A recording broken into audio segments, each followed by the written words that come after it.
আসলে দেখেন যে ফ্যাসিস্টের মাধ্যমে ফ্যাসিস্ট পুলিশকে যেভাবে দলীয়ভাবে ব্যবহার করেছে, যেভাবে গুম খুনে ব্যবহার করেছে, যেভাবে নির্যাতন নিপীড়ন দমন নীতিতে ব্যবহার করেছে, এবং এটার কারণেই তো সে ফ্যাসিস্ট হয়েছে।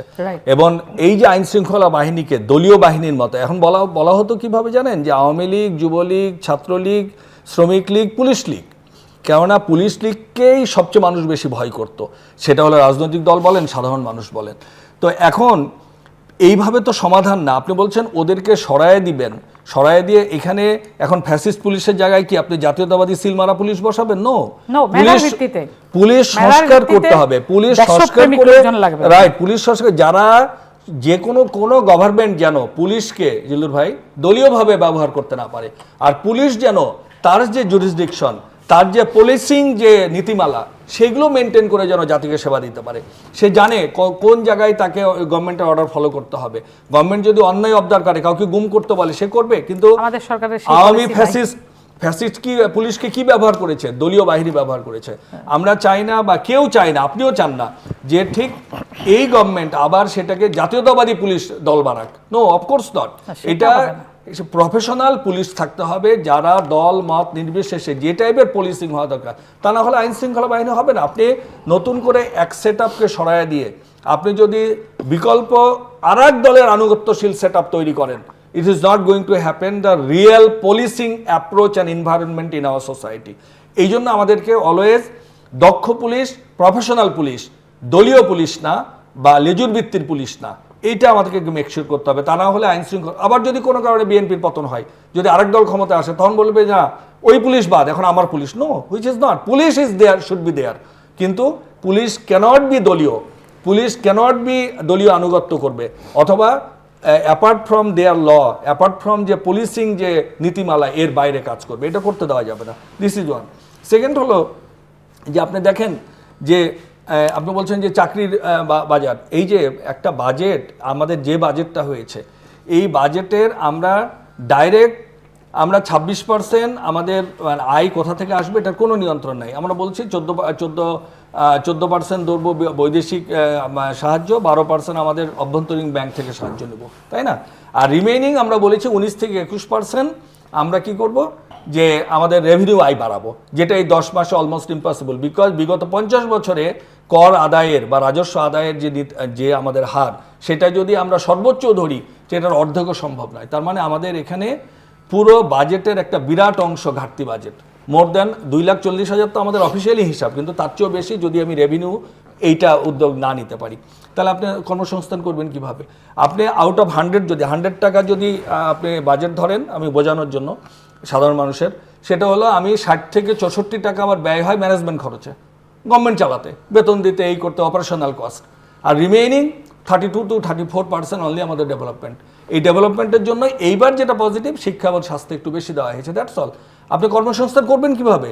আপনি বাজেটের আপনি যদি টেকনিক্যাল আলোচনা করেন, সেখানে কর্মসংস্থান, যেখানে আমাদের একটা হিউজ কর্মসংস্থান এবং বেকারের কারণেই আমাদের এই রাজনৈতিক বিপ্লবটা সংগঠিত হয়েছিল ইনিশিয়ালি, সেখানে আপনি নতুন করে কর্মসংস্থানের এইরকম কোনো অবস্থান এই বাজেটের মাধ্যমে আশা করা খুব বেশি করে, হয়তো কিছু হবে, কিন্তু not up to the mark yet. আমি যেটা বলতে যাচ্ছি যে কাম ব্যাক টু দ্য পার্লামেন্টে আসলে এখন যেটা হচ্ছে যে পার্লামেন্ট একটা নতুন ধারায়, ওই যে বললাম বিএনপি ক্ষমতায় আছে, দায়িত্ব পালন করছে, জামাত দীর্ঘদিনের রাজনৈতিক মিত্র, সে অপোজিশনে আছে। এর মাঝে আমরা দেখছি ওই যে অনেকে বলে কুসুম কুসুম বিরোধিতা, তো it is going to happen যে কুসুম কুসুম বিরোধিতা। এবং সেই ক্ষেত্রে এখন পর্যন্ত মনে হচ্ছে যে কিছু কিছু সরকার দলীয় সদস্যরা হয়তো জামাতের বিরুদ্ধে একটু স্ট্রং বক্তব্য দিচ্ছে, আবার অনেক মন্ত্রী, অনেক সংসদ সদস্য একটু সফট অ্যাপ্রোচ নিচ্ছে, জামাতের আমির কথার ফুলঝুরি ধরিয়ে এবং অনেকটা সংসদ এবং সংসদের বাইরে জনপ্রিয় কথাবার্তা বলছেন, এবং ওইভাবে স্ট্রংলি যে টাইপের অপোজিশন বা যে টাইপের প্রতিবাদ হওয়া দরকার সংসদ থেকে, সেটা হচ্ছে না।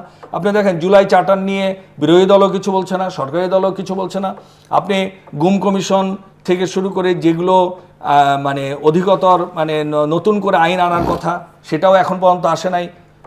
আসে নাই। তো আপনি সেইগুলো সব মিলেই পুলিশ সংস্কার, ইভেন আপনি দেখেন 31 দফার মধ্যে, বিএনপির 31 দফার মধ্যে প্রথম দফা যে সংস্কার কমিশন, যদি উনি নতুন করে এটাকে রিভাইজ করতে চায়, সংস্কার কমিশনও হয়নি। আপনি ওনার 31 দফার মধ্যে 10 নম্বর দফায় আছে বাংলাদেশ ব্যাংকের স্বায়ত্তশাসন দিবেন, আপনি ওটা কোথায়?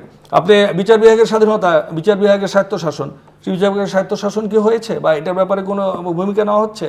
আপনি একদল ক্ষমতায় আছে, এই দলটা খারাপ করেছে, আর এক দল এসে এইটাকে যদি সিস্টেমেটিক পরিবর্তন না করে, প্রাতিষ্ঠানিক পরিবর্তন না করে, তাহলে আর এক দল হয়তো মানসিকতা ভালো হওয়ার কারণে একটু ভালো থাকবে। আমি আপনার কাছে জানতে চেয়েছিলাম যে 1 বছর পরে কোন 3টে সূচক দেখে আপনি নির্ধারণ করবেন যে আমি অনেস্টলি স্পিকিং আমি যেটা মনে করি যে বিএনপি মানে সমস্ত সফলতা ব্যর্থতা নির্ভর করবে যদি আমরা আমাদের এই ক্ষতগুলোকে আমরা অ্যাড্রেস করতে পারি। অর্থনৈতিক ক্ষত, যেটা দীর্ঘ আমাদের অর্থনীতিকে ধ্বংস করে দিচ্ছে, আমাদেরকে গরিব বানিয়ে দিচ্ছে, ফকির বানিয়ে দিচ্ছে, এই টাকা পাচার, এই টাকা পাচারকারীদের বিচারের আওতায় আনা এবং এই টাকা ফেরত আনা, এবং এই ভবিষ্যতে যেন আর কেউ টাকা পাচার করতে না পারে, এইটাকে বন্ধ করা, নাম্বার 1। নাম্বার 2, আপনি আইন শৃঙ্খলা পরিস্থিতি এবং 17 বছরের যারা এই জন্য দায়ী, সে পুলিশ হোক, র্যাব হোক, রাজনৈতিক কর্মী হোক, রাজনৈতিক নেতা হোক, তাদেরকে যদি আপনি বিচারের আওতায় আনতে পারেন উদাহরণস্বরূপ মানে মানুষের জাতির সামনে, তাহলে ভবিষ্যতে এই ধরনের কেউ কোনো কাজ আর করতে পারবে না। That will be the another example.